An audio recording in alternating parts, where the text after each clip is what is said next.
Well, hello everybody. Welcome to another episode of D&D optimized Slidin Into My DMs, and I apologize for not doing the terrible sliding into the screen gag for those of you who like to laugh at me. I'm a little concerned about the name. Good, as you should be. Okay.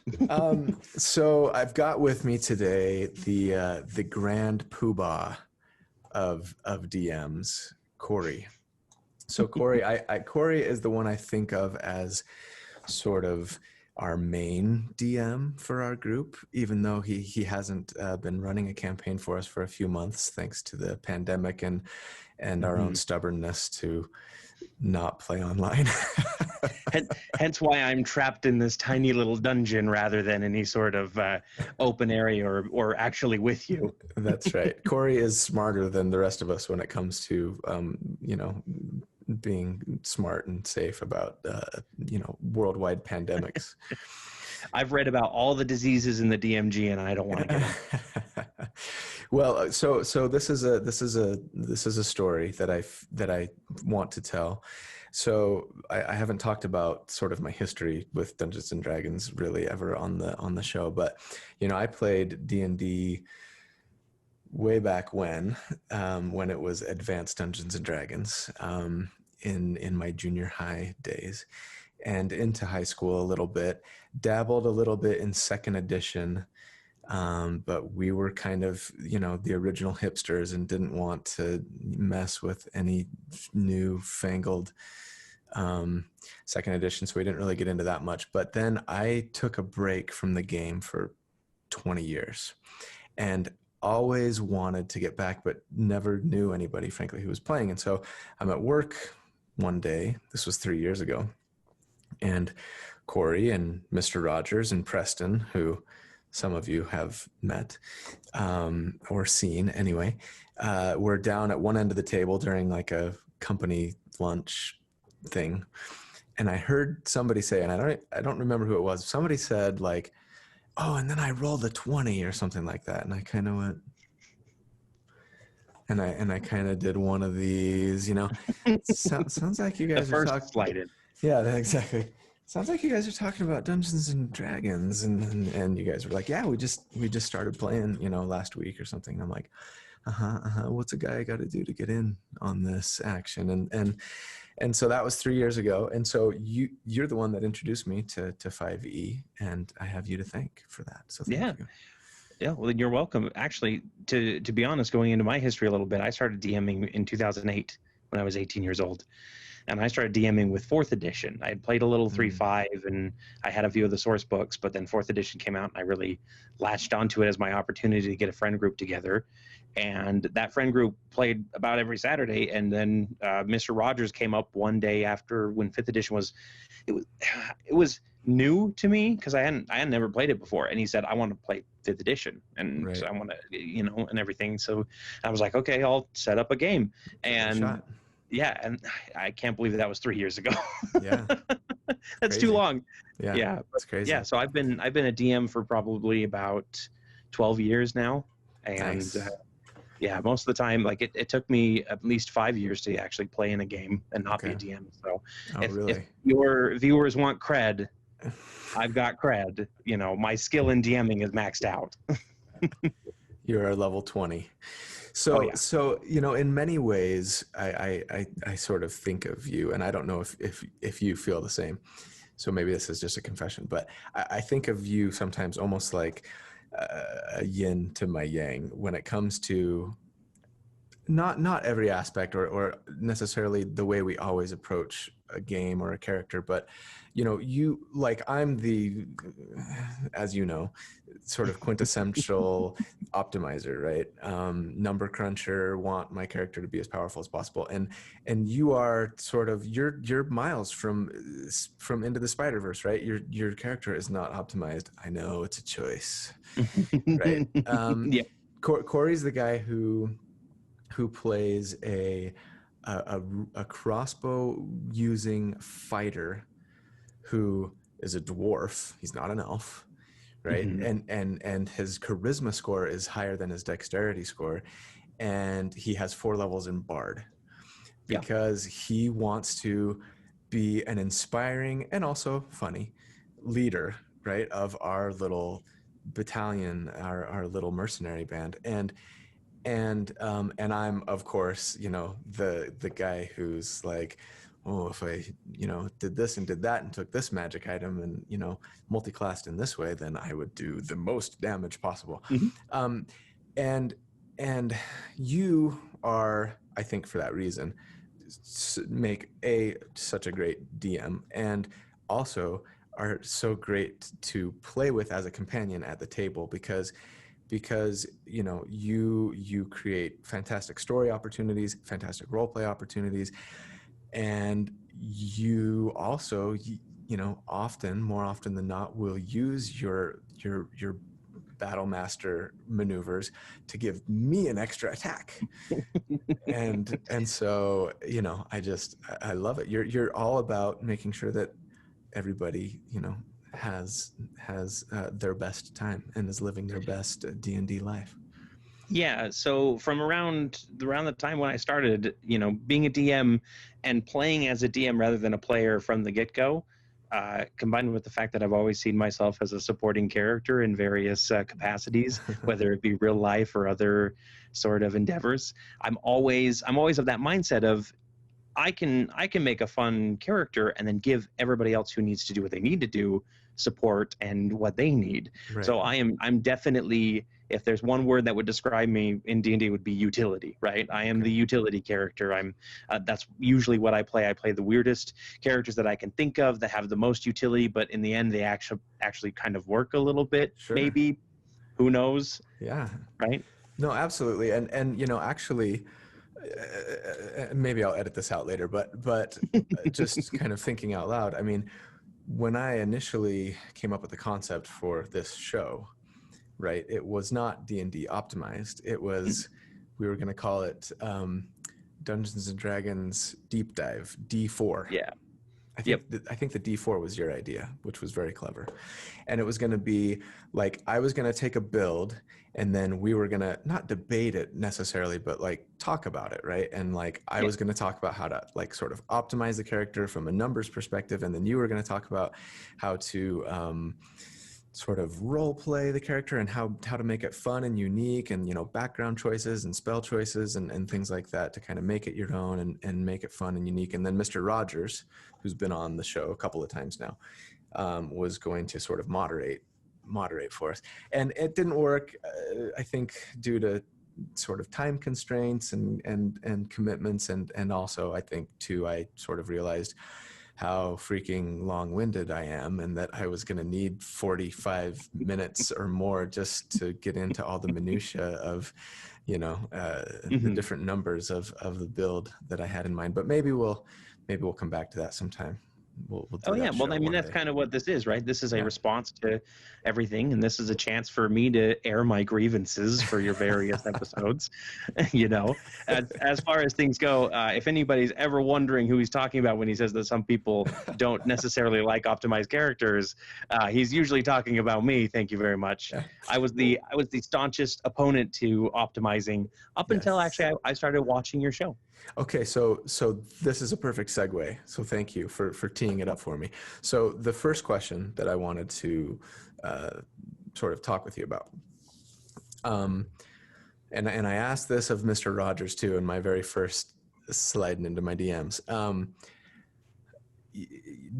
In your opinion, does optimizing ruin the game? Or maybe put a different way, what are sort of the pros and cons, the benefits, the challenges of playing with a companion at your table who sort of tends to play the way I do, right? Or being a dungeon master at your table for someone who kind of plays the way I do. Now, in my defense, I hope that you would agree that I, and most people, I guess, who probably watch this show or listen to it may not realize this, but like I care a lot about role play, right? I'm very into character development and role play and storytelling. but I also just really, really love numbers Oh, yeah. and being powerful. When we started playing, or when you started, when you joined up the game after that fateful luncheon, you came to me at least like 3 times talking about different build ideas that you were going to do, and my mind immediately went to the bad nerd place of, oh, he's a power gamer. Oh, here we go. But we got you into that first session, and you were a power gamer, but you are also probably the most like vocal member of the party. Any character you play ends up being a good face of the party, a good vocal member, unless I'm there, of course. I kind of like to be the talker. Yes, and that's been nice actually, because it lets me sort of be a character who's maybe mute or dumb. Yeah. Or just, speak softly, carry that big stick. Exactly. Carry the biggest stick you possibly can, depending on your level. So characters who are power gamers, optimizers, whatever, I feel like your opinion on characters who play that way has maybe evolved a little bit. So, how do you deal with them? Are they good for the game, bad for the game? What are the challenges? What are your thoughts along those lines? Yeah. So the number one rule with D&D that I've come to learn over the years is play with the people that you want to play with. And if you don't want to have a power gamer in your game as a DM, it's your right to say, no, I don't want a lot of like optimizing and metagaming. I don't want anybody to talk in combat unless it's in character and anything like that. Or if you're okay with it, you're okay with it. The thing is that you have to constantly be, it's just like any other relationship. You have to constantly be talking about what's working and what's not and how you can improve on that. As far as optimizing goes, when you first were literally crunching numbers and you had your spreadsheets and everything, I think it was partially me going, oh, great, I have to deal with somebody who might break my game with his build and ruin my encounters. And it was also a little bit jealousy that I couldn't optimize a character like that if I tried, because I always want to go the other route. Yeah. But I think with this show and with we've been playing, like you said, 3 years now. I've gotten to know you as a person, and as a player more specifically, and it makes it a lot easier to handle like what to do with you in the future. Like I know that if Colby's playing this type of character, I know what to do to make him to make him feel like he's valued, and yet make everybody else at the table also feel like they're valued. Well, one thing that I wanted to go back to was in episode 1 when you were talking with Mr. Rogers. He was saying that giving your optimized player the spotlight every now and then and putting them up against a real tough monster and letting the rest of the party handle everything else. And while that's a great idea, you don't want to do that too often. Right. And that's something that as a DM you have to definitely balance. And you have 4 different people at the table, and they all have different play styles. We've got a power gamer and role player at our table. We've got one that is half attentive, one that's more role play oriented, one that's there's a whole myriad of people that we play with. And as a DM, it's my job to adapt to that and get the people that I want to be in a game to be in a game. Right. As far as everything goes, I've never had a problem with an optimizer. Rules lawyers a little bit, and to be fair, I am a rules lawyer because I am a DM. I think, Colby, if there was a Venn diagram of all the different player types, you'd be right in the center connecting all of them. I don't think there's a player type that you do not encompass at one point. Well, thank you. I take that as a compliment. Yeah. Murder hobo's a little bit more in there, I'll say. Sure. Maybe skewed a little more towards the murder hobo. But I wanted to bring up an example from another game that I was playing. I was actually running a superhero game once, and we had a speedster on our team that could run around the world in a single round, in 6 seconds, right? And how do you plan for something like that? How do you make a challenge for something like that? Yeah. And as a DM, it's my job to throw another speedster at him, that this enemy team has, or make him the person that's saving people. He's going through the burning building and he's grabbing everybody on his turn while everybody else fends off the giant that's attacking it, or whatever you want, however you want to play your game. and it's just that's something that as a DM I struggled with a little bit in the beginning, just because I was pretty new to 5th edition as well, so trying to learn the rules and basically trying to play catch up with you as you started to learn and optimize. Right. Kind of made it so that, like, at first optimizing was not my preferred method of play, but as time has gone on, I see the merits of it. Well, fortunately for you, I was playing a monk, and so I didn't know at the time, because I was just an innocent little 5e rookie, that monks are severely underpowered in 5e from my perspective, and just when compared to some other maybe builds that I've seen and explored and learned about since then, I guess. But yeah, anyway, so how concerned do you have to be, or are you, I guess, in a game that you're running, with like balance when it comes to, and I don't know if you've had this experience yet, because frankly most of the real sort of borderline overpowered characters that I've been playing in the last 7-8 months or so, fortunately for you, maybe have been burdens that Mr. Rogers has had to bear. And so I don't know, but I don't know how you might approach that if you think, okay, I've got one character who's maybe one or two, characters, or half my party or whatever, that are sort of a lot stronger in combat than the others. Do you think much about how do I deal with that? What, do I increase the difficulty, and if so, by how much? And if so, what happens if, the really strong one goes down? Am I going to TPK my party? I mean, I don't know how much you think it's important to kind of consider those kinds of things. I absolutely, whenever I'm playing a game, I am constantly tweaking it. That's one thing. That's one reason why DMs are supposed to roll behind a screen, is because you're supposed to be tweaking the numbers. You're supposed to be adjusting things. And that's one reason why looking at the monster manual and knowing the individual stats of the individual monsters for a player is not encouraged, right? Like a player who is very knowledgeable, like a wizard, might know a lot about giants, but they don't know the exact HP of a giant. Right. And it allows the DM a lot of leeway to make it more about the story than it is about the actual combat. Because if you wanted to play just a pure combat game and just rock it, there's Warhammer. There's all these other different games out there that are tabletop games specifically for combat, but you're still telling a story. Yeah. And I mean, I have been blessed that I haven't really gone up against too much. We're starting to get into the territory of your Shakadin before the game had to go on hiatus. Yes. And that's something that I'm looking forward to tentatively. My excuse me, my Sorkadin, though, I think this break has been nice because I think I might, when we get back to the game, go back to my original intent with the character, which was to be primarily sort of a tanky healer type.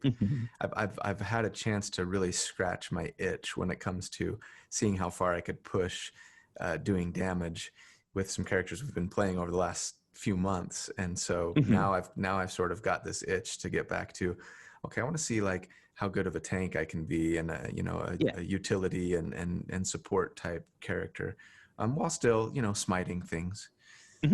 Yep. So I would say, as far as everything goes, as a DM, you never want to build your encounters based on an optimizer. You want to build your encounters based on the group as a whole, and your usual standard rules of making XP, your XP budget and spending it. And then if things are too easy, then you can start adding in extra things. Maybe the goblins have a second wave that they've hidden behind a trap door, and when things get dicey, they blow on a horn and the other goblins come rushing out, and now you've got a second wave to deal with. And your optimizer can go, oh, I'll go hold the line over here because I know I can take out 3 or 4 goblins at once. Right. Or you've got some sort of big bad that you're going up against, and you think you've got him beaten, and he goes, haha, well, that's not even my final form, you know, to pull from the memes, and pull out like a vial that he drinks, and he gets all of his health back and gets extra stats, and the party has to fight him again. You know, there's a lot of different mechanics and ways that you can do that as a DM. You just don't want to cross over into the territory of looking like you're trying to kill the party and you're fighting the party specifically. You guys, I swear, Mr. Rogers does this too. It's like that was the perfect segue into my next question. You're playing slow pitch, my friend. Yes. So the next thing that I wanted to ask you about, I get a lot of comments like the following in my YouTube videos or whatever, something along the lines of, that darkness plus devil's sight combo is so overrated. It's so easy for your dungeon master to counter. All they have to do is throw down a fog cloud and you're screwed, or one that I just got today. How would you tweak this build that you did if your dungeon master is always targeting and killing your familiar like the first thing that happens in combat, so you therefore can't benefit from your familiar in the way that you're sort of describing in your video or podcast. And so now, to be fair, in my earliest episodes, I used to include a DM tips section, even though I have very little experience being a DM myself, offering suggestions to dungeon masters on basically how to counter, this build should one of the players at their table decide to roll it and they're sort of trivializing their encounters and things like that. But and also in the past, you and I've sort of jokingly, mostly 3/4 jokingly, kind of teased you or made jokes about like how, well, Cory's trying to kill us, or the dungeon master is, he's out to get us kind of thing. Or, almost sort of painting you as the antagonist in our sort of epic adventure, right? And you, I think rightly, have come back with kind of a, hey, like, I'm not the bad guy here. Like, I'm not trying to kill you guys, right? And so, so I guess my question is, when I get comments like that, my initial response tends to be, and I haven't really said this much, but I always think it like, yeah, like your dungeon master could counter this fairly easily, but is that really the role of the dungeon master, right? To sort of actively be looking for ways to thwart their players and maybe, take the wind out of their sails, or, kill them, as the case may be. What's your take on that?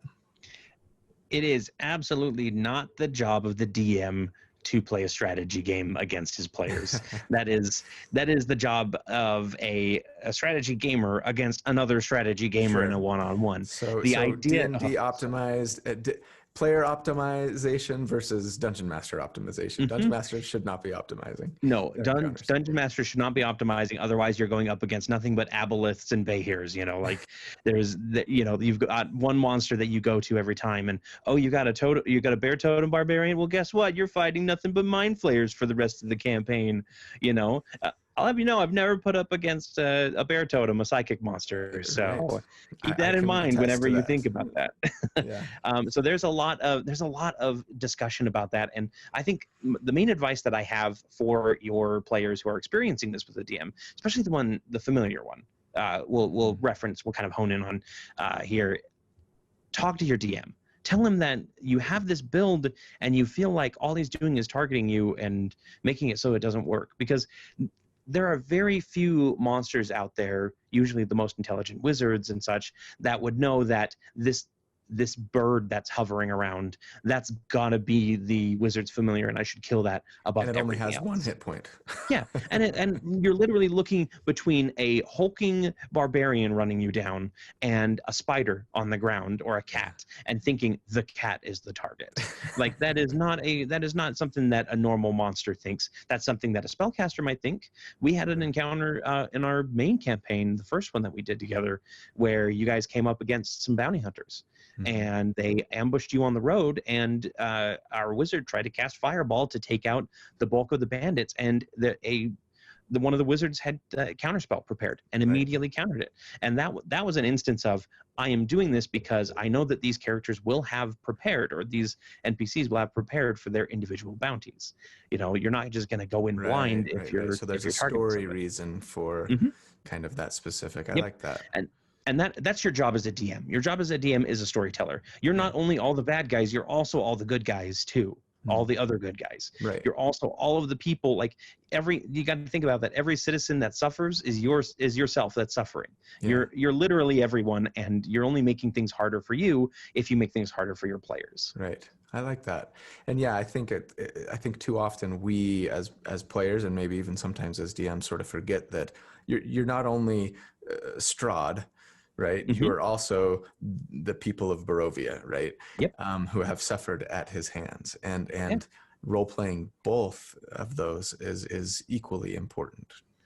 Oh yeah, and there's definitely times where the players look at every new character that comes in, and they automatically just narrow their eyes and say, insight check. I want to see if this person's actually evil, you know. And to be fair, I have betrayed you a few times with NPCs, and it is something that I've had to learn to cut back on, because it literally makes everybody you encounter an instant target and distrusting. Like you guys didn't open up to a character probably in the second half of that campaign unless you had like known them and fought with them for like 2 sessions. Right. And then you finally were like, okay, we trust you enough, I suppose.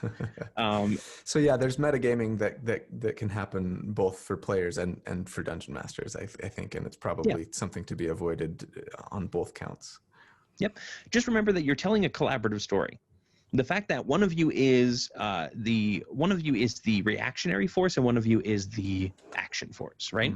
The DM's job is to say, is the setup force to say, hold up this picture and say, this is what you see, and then the player reacts to that as in some sort of weird geeky ink blot test, right? Where you're like, oh, I see this as an orc, I'm going to attack it, you know, and then you deal with the consequences thereon. But you don't automatically go, my 5 players need to die and I need to kill them with 5 liches, because that's the only way that I can think of to do it. Yeah. Now I think there's probably, and I've talked with Mr. Rogers. In fact, we were just talking at lunch today about this. I think there's probably room for, well, like you said, with the bounty hunter encounter, right? Once in a while, throwing something at your party that is going to challenge them, force them to think on their feet, maybe make them adapt their tactics.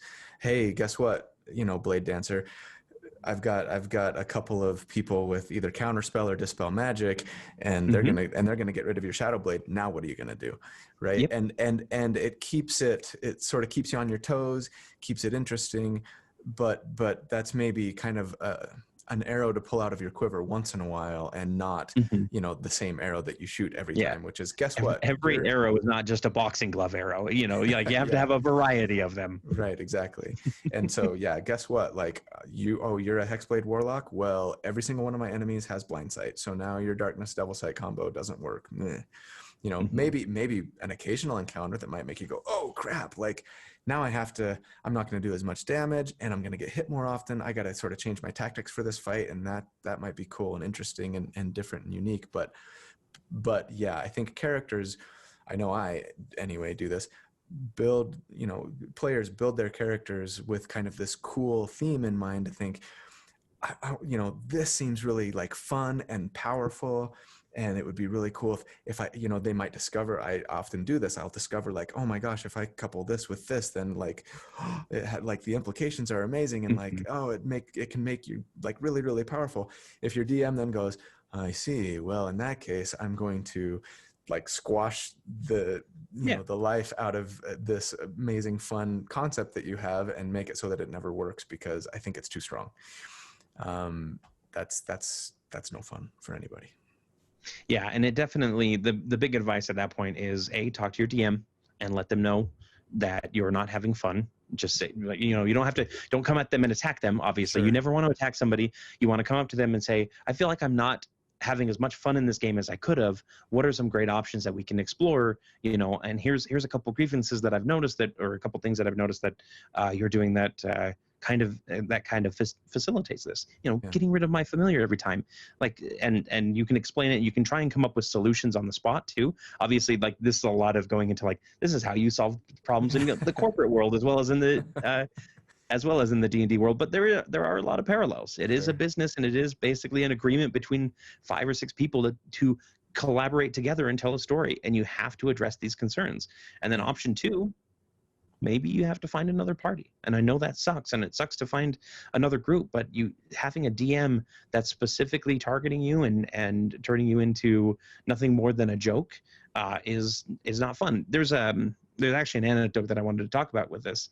One of my favorite cartoons of all time is Justice League. I don't know if you've ever watched the Justice League cartoon that kind of came after the animated Batman series and Superman. Just the old school one from the 80s. Yeah. Okay. Yeah. I figured you hadn't yet. It was just after they brought everybody together and they had this grand cast, and every episode was like a collection of 2 or 3 parts, and it was the Justice League fighting off a big threat. And obviously the big problem that you run into there is Superman. Superman is by far the most powerful person. I mean, Batman's on par only in people's minds, but Superman is actually like, he's unstoppable. Right. And so they would have their big bad villain come out, and Superman would fly at the big bad villain, and they would knock him away, and he would get like under a pile of rubble and be knocked out for like 20 seconds, you know, while everybody else had to fight him off until Superman came back. Right. And it turned Superman from this amazing symbol of hope and this amazing man that always does the right thing, and they turned him into a punching bag and a joke character that just got thrown away at the start of a fight. Yeah. And that's not what you want to be. That's not what any person wants to be. No, I love that. I think that's a great analogy. But did you ever see the Penny Arcade comic that kind of dealt with that? I don't think I did. Look up.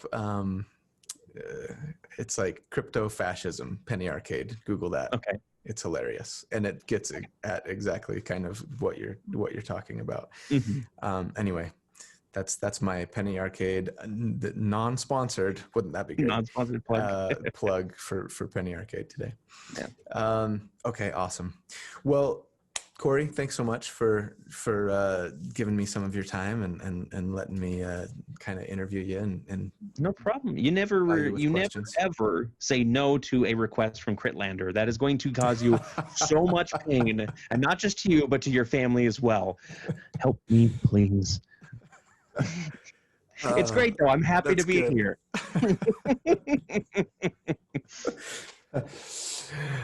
Anybody who helps him, I'll know. Oh.